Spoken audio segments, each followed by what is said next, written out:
माझ्यासोबत आहेत पद्मजा कुलकर्णी. पद्मजा काकू, आज तुम्ही जो पदार्थ आम्हाला शिकवणार आहात त्यासाठी लागणारं साहित्य काय काय आहे? शिळ्या पोळ्या घ्यायच्या, कालच्या उरलेल्या शिळ्या पोळ्या. अच्छा.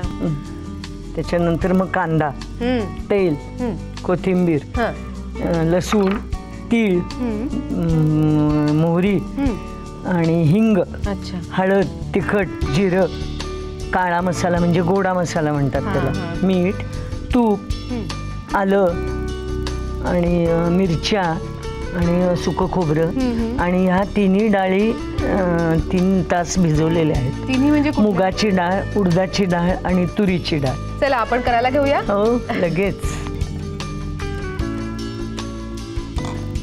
लायटर देते, गॅस मी पेटवून देते. तेल घालायचं.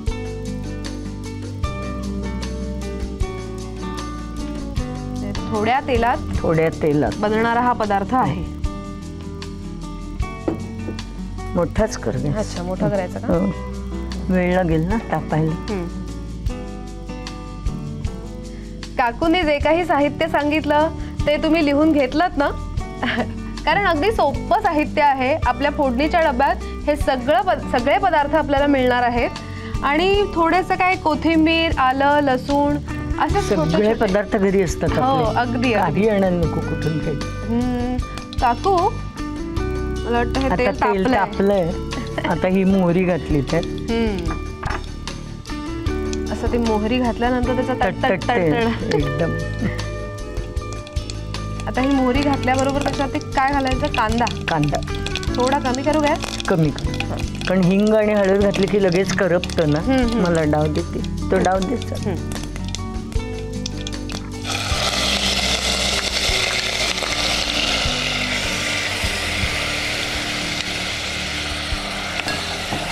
बारीक केलं ना? बारीक केला. वा, त्या कांद्याचाच इतका छान वास आलाय. हे आता लसूण आहे, बारीक चिरलेली आहे ना एकदम.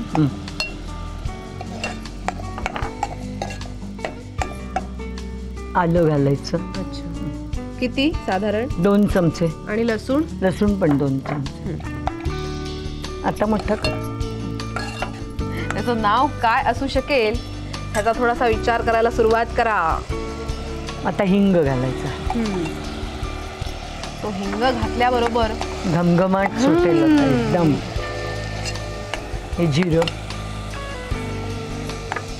हे पण साधारण 1 चमचा. हो. तीळ. वा, तीळ पण आहे. तुम्हाला काय आवडेल तसं तुम्ही घालू शकता. अच्छा. आता ह्याच्यावर आता हळद घालायची, म्हणजे मग रंग छान राहतो ना. गरम गरम तेलात अजिबात टाकायचं नाही. हिंग आणि हळद पण. हळद काळी पडती ना, मग जळली तर काळी पडते. आता ही तुरीची डाळ शिजवली आहे ना, या मिरच्या घालायच्या आधी. त्या पण अशा वरनच घालायच्या. हो, फोडणीत नाही, वर घालायच्या. म्हणजे उकळत्या तेलात नाही घालायच्या. आता ह्याच्यावर थोडंसं झाकण ठेवायचंय. ही आता डाळ आहे ना शिजलेली, ती तिन्ही, उडदाची डाळ, तुरीची डाळ आणि मुगाची डाळ, त्या 3 तास भिजून त्या थोड्याशा शिजवून घेतल्या. पण मग त्या घोटवून घ्यायच्या का अशाच घालायच्या? थोडं चालेल तसं. अच्छा, पण कच्चट नकोय. अच्छा, म्हणजे त्या व्यवस्थित शिजलेल्या हव्यात. कणियाला शिजवायला वेळच नाही ना, लगेच पटकन होणार. ठेव झाकण, वाफ येते. 1-2 मिनिटं, अगदी 2 मिनिटं. आणि मग त्याच्यावर पाणी घालायचं. अच्छा, ते पाणी घ्यायचं का? घालायचं का? हो. हा, ते छान एकजीव होऊन आलंय. थोडं घालू अजून? नाही, घाल. त्या पोळ्या बुडल्या पाहिजे. बस, लागलं तर भरून घालायचं.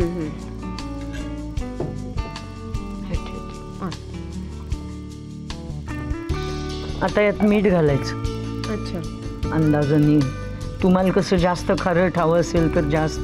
ज्यांना ब्लड प्रेशर आहे त्यांनी नाही घातलं तरी चालतं. हो, आणि पोळ्यामध्ये असतंच थोडं.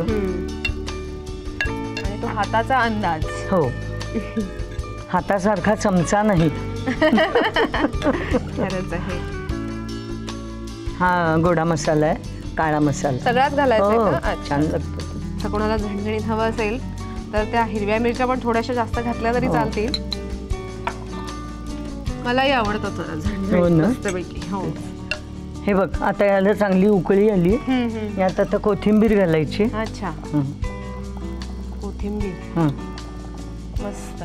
आणि खोबरं, हे सुकं खोबरं आहे. हा, किसलेलं, ओलं नाही घालत होतं आपण. ओलं नाही घालत. मी म्हटलं ना जरा थोडीशी जरा हटके आहे काहीतरी. विचार करून ठेवताय ना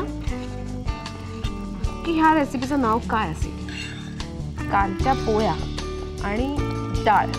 हे बघ आता हा गॅस बारीक करायचा आणि अशा सावकाश सावकाश त्यात सोडायच्या पोळ्या. काकू हे तुकडे असे मोठे मोठे आपण ठेवलेत. मुद्दाम मोठे केले, नाही तर पाण्यात घातले की ते चिकदा लगदा होतात असे. आता मला चिमटा देते जरा. चिमटा दे.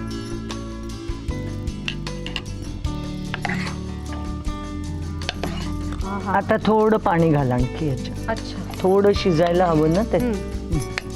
थोडंसं घालू. ते लगेच हे होतं शिजायला. घालू अजून घाल. थोडं घालू.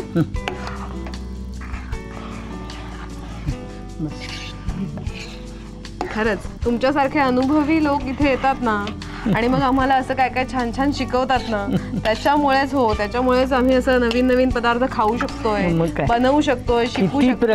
किती प्रकार आहेत. आणि साम वहिनीने इतकं सुरेख केलंय खरोखर. हो, एकदम वेगळा प्रकार आहे. खूपच आवडला मला तरी. हो खरंच. नाव न सांगता प्रेक्षकांना त्यात ओळखायला सांगितलंय. म्हणजे हा नवीन आहे ना, कुठल्याच चॅनेलवर नाहीये, फक्त सामवर आहे. खरंच. ते थोडंसं ठेव वाफेवर. झाकण ठेवायचं किंचित. आपल्याला जर हा पदार्थ करून खायचा असेल तर खास अगदी आदल्या दिवशी मुद्दाम पोळ्या करून ठेवा.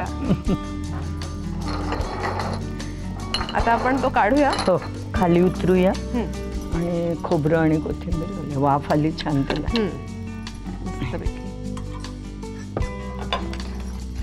रंग पण किती छान आला. खरंच.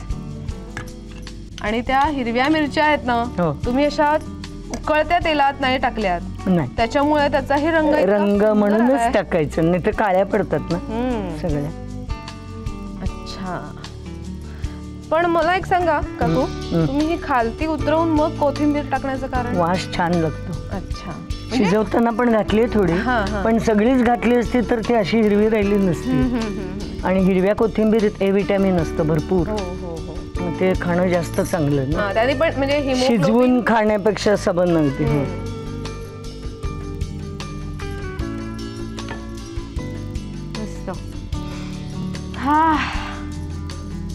काकू तुम्ही असं नुसतं ते काढताय ना, त्यानेच असं मस्त. काकू थांबा, मी ना एक छोटं बाउल घेऊन येते. घे ना, मला खाण्याचं सॅम्पल. हा ना माझा आवडता बाउल आहे. वा वा.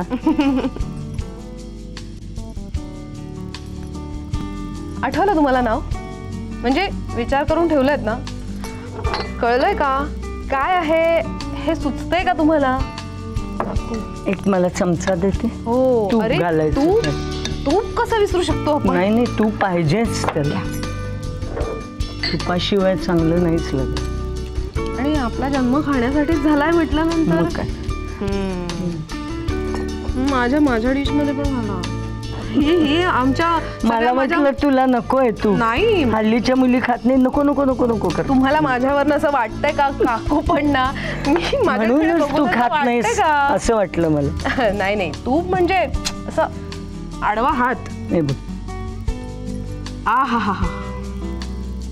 आजचा आपला पदार्थ तयार झालेला आहे. ह्याचं नाव काय असेल ह्याचा तुम्ही विचार करून ठेवलाय ना?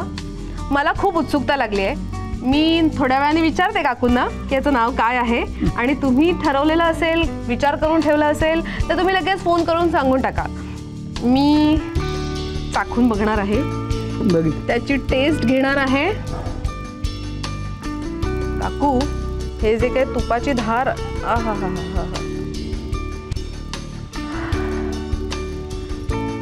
आणि हे गरमच खायचं लगेच. मस्त, खूप छान, अप्रतिम.